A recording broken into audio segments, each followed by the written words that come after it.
안녕하세요. 정확한 의대 정원 확대 수는 안 나왔지만 늘어날 것은 확실시되고 있습니다. 문제는 의대 정원 확대의 의도와 전혀 상관없이 다른 곳에서 피해를 볼 수 있습니다. 갈수록 의대의 쏠림 현상이 심해지고 있습니다. 이유는 크게 두 가지로 보는데요. 첫 번째로 뭐니 해도 머니입니다. 의사 수입이 멋져요. 전문직의 끝판왕이죠. 다른 공무원이나 대기업과는 비교하기 힘든 수준이죠. 두 번째로는 정년 보장입니다. 50대는 물론이고 40대 이직, 퇴직 걱정하는 사람들이 많습니다. 그에 반해 의사는 본인이 원한다면 60 넘어서도 일할 수 있는 환경이죠. 손떨림 등 큰 문제가 없으면 계속 일할 수 있습니다. 의대, 치대, 약대 등을 줄여서 의치한 약수라고 부르죠. 전국적인 의치한 약수의 정원은 약 7,000명 수준입니다. 서울권이 약 30%를 차지하고 있어요. 문제는 의사 빼고는 국민 수에 비해 의사가 부족하다고 말합니다. 의사들은 괜찮다고 하는데요. 통계상 OECD 국가 중 거의 꼴찌 수준입니다.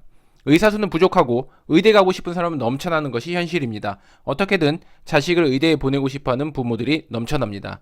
의대에 밀리면서 서울대의 위상은 갈수록 낮아지고 있어요. 옛날 서울대 느낌이 아니에요.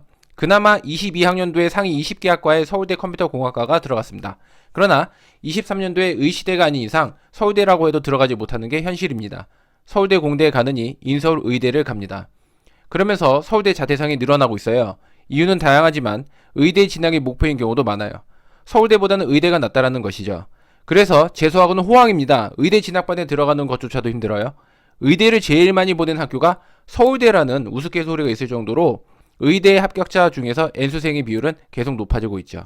이제는 서울대 나왔다고 하면 공부 열심히 해서 의대 갔어야지 공부를 정말 잘하는 것은 아니구나 라는 말을 들을 수도 있습니다. 서울대가 피라미드에서 미끄러지고 있어요. 이류 취급을 받고 있어요. 서울대 갈 인원이 의대에 가면 서울대 정원을 못 채우고 못 채우는 정원을 연고대 갈 학생들이 채워주겠죠? 그러면 비어있는 연고대는 서강대, 성균관대, 한양대 등에서 채워주겠죠? 이런 식으로 계속 밑에서 채워주면 인서울 못 갈 학생들이 인서울에 턱걸이하는 등 의대 안 가는 학생들에게도 혜택이 돌아가게 됩니다. 마지막으로 지방대를 채워줄 학생은 없죠. 피라미드 마지막 구조, 지방대가 피해를 고스란히 입게 됩니다. 그 결과 지방대가 갈 종점은 폐교입니다. 학생이 없는데 어떻게 학교를 운영하겠어요? 의대 정원 확대가 의도치 않게 지방대 폐교를 과속화시키는 것이죠. 대학 폐교는 그 학교만의 문제가 아닙니다. 대학 하나가 작은 도시 수준의 역할을 하는 경우가 많아요.